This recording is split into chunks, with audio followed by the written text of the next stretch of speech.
Okay guys, welcome back to the channel.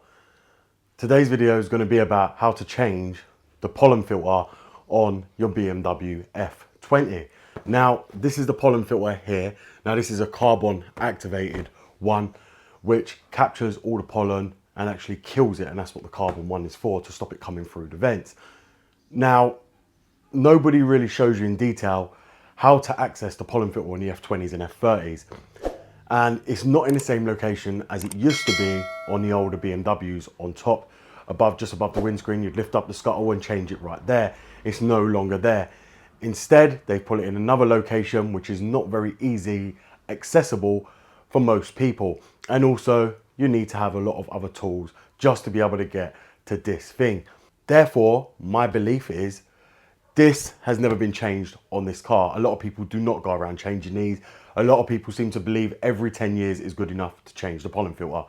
So we're gonna go out to the car and I am gonna change this because this needs to be done as a maintenance item. And obviously, as the summer is progressing here in the UK, I'm gonna be using the AC a lot and I don't want any kind of pollen coming through in the car or any funny smells. So let's go and change this pollen filter.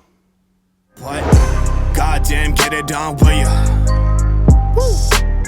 When I blow up now, everybody's so unusual with it. Shit. But said times in his rhymes, cause his memories. We running through New York, so you.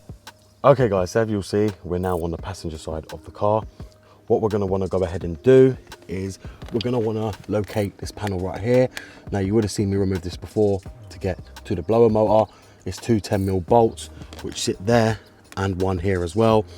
We're gonna drop this panel down and then I'm gonna show you how to locate the pollen filter itself behind here.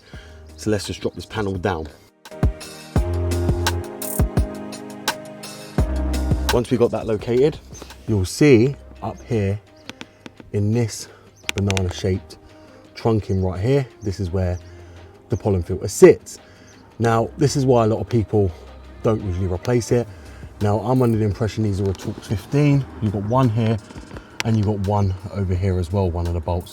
Now, you're gonna have to release them to actually drop this panel to be able to get access to the pollen filter, which is what we're gonna go ahead and do right now, is release them bolts and then take out the old pollen filter. And I dread to think of the state this is gonna be when I take it out. I'm probably gonna get covered in a lot of stuff, so I'm prepared for that anyway. So this is a Torx 20, just to let you guys know.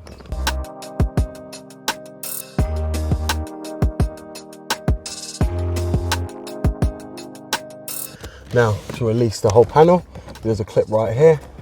You just want to take that down. And if you'll see, this is the pollen filter right here. Now it is kind of squidged in a U shape. And if you can see there, it is quite dirty as well. We're just pulling it out.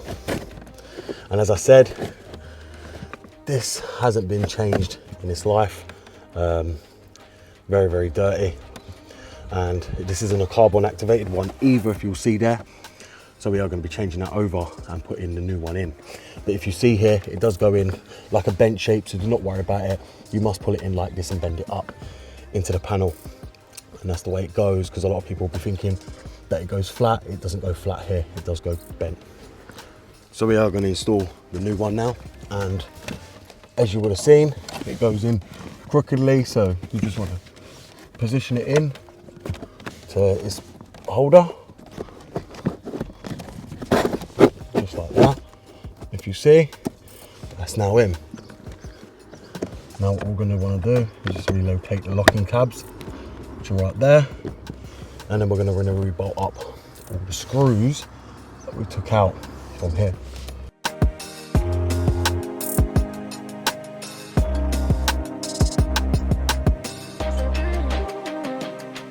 And that's the pollen filter installed. Now to redo the trim, you're going to want to connect all your lights up.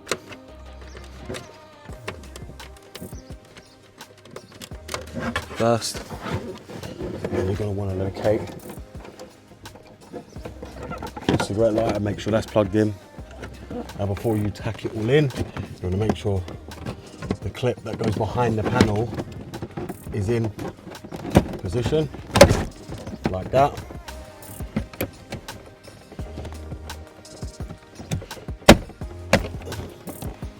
Then you're going to want to get your 10mm bolts and just tighten them back down.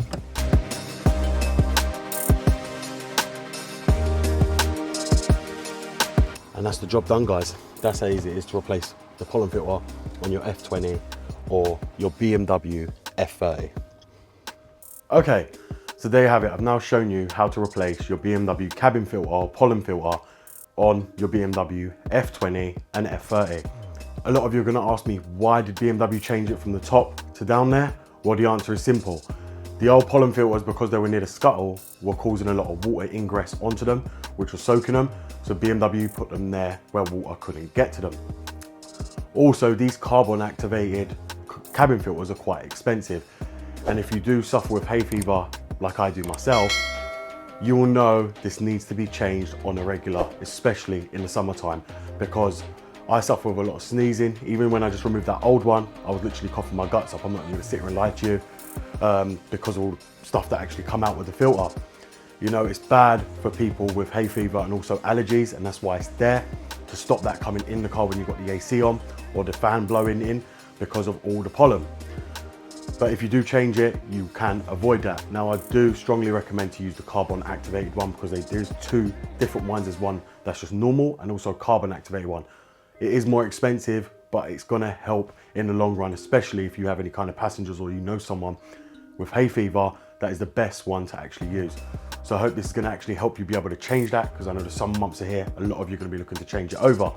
Thank you very much for watching. This BMW Dr. Dean here, and goodbye.